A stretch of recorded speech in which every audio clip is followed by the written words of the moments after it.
James Massing, who works in the international sponsorship division of the National Football League, or the NFL. And so Eniola Aluko plays for Chelsea's ladies. She's an England international. She's also a qualified lawyer. We have Kevin McLaughlin. He is a former international rugby player. He's played 115 times for Leinster and 8 times for Ireland. He's the VP of operations for Kitman Labs. I think part of the problem in professional sport at the moment is there's no shortage of data. Every club has a GPS, every club has a heart rate monitor. But what we're trying to do is break through all that noise and get it down to the important parts so that the important decisions can be made around player welfare and ultimately player fitness.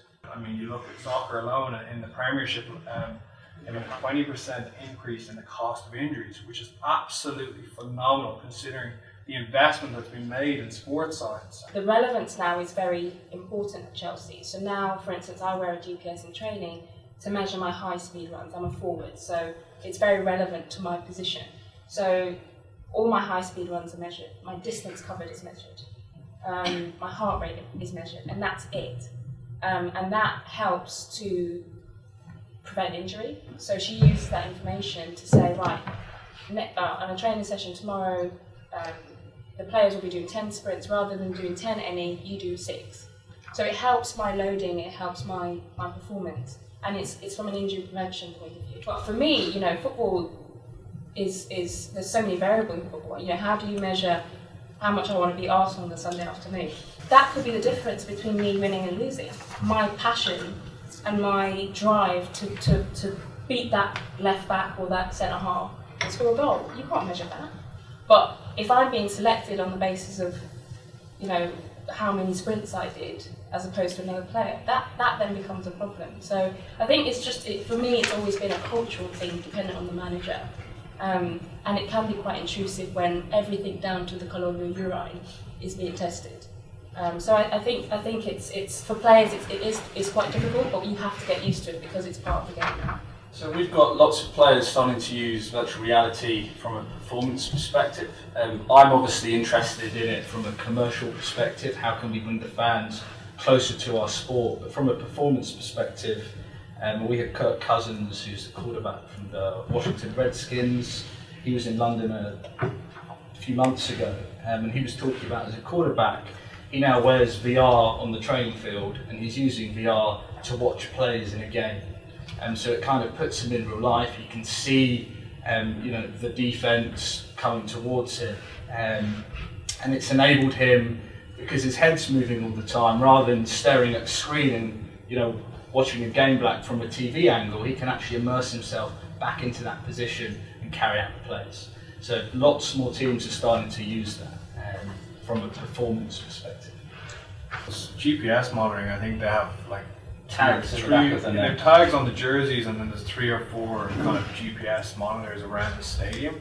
And what they can do is they can have real-time feedback on distance covered, top speed, number of impacts, loads of different metrics that are absolutely fascinating to the supporters. I mean, like you say, it's bringing the supporters close to the pitch, and for them to say, see that JJ Watt has just run 10 meters in whatever amount of time, people are like, wow, like, you know, it just brings it real, it makes it real life in a lot of ways. When there's a case of an iPad coming round to try and stop you from training, then you get lies, then players start lying, and then you get misinterpreted data, which defeats the whole purpose.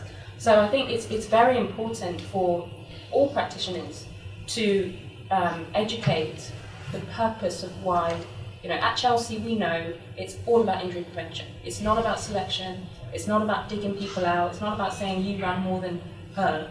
It's about saying, right, we want the best injury record in the league, which we've had for the last 2 years. And you know, it's fascinating to hear the percentages. You know, you've got to get a win from that.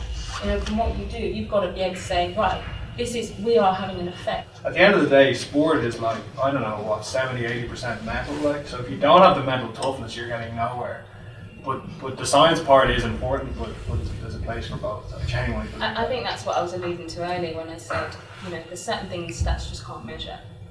It seems to me that there's, so what you're saying is, you still need the trainer, you still need the substitute there. Technology is improving and developing, and is a useful aid in coaching and in performance, as long as you've got people who know how to apply it. As a whole, at the moment, though, where do you think the state of play is for your individual sports? Do you think it is actually a benefit, or do you think it's a hindrance? Technology is only as good as what's done with it, and there is no substitution for judgment. At the end of the day, the practitioners have to make the judgment. They know the players. They know that Chelsea are playing Arsenal this week, and they're going to be pretty revved up, and they only need a 40-minute session.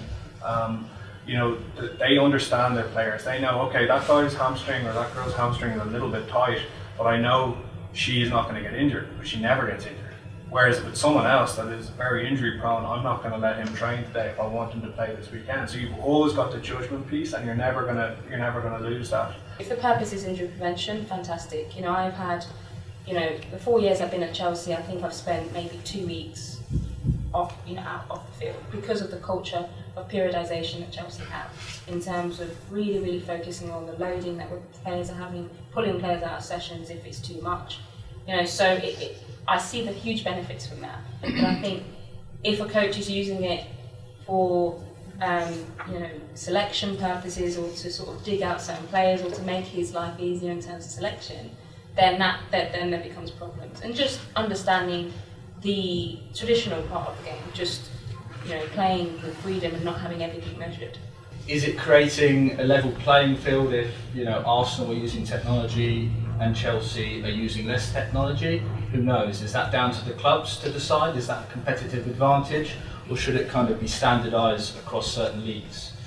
So I think it will transform and change as time goes on, but I certainly think it's a positive. I don't ever think it will replace humans and judgments. No, I think that's spot on. I think once it's used to inform better judgment rather than replace judgment, I think we're in a good place. But it's a fine line, it really is.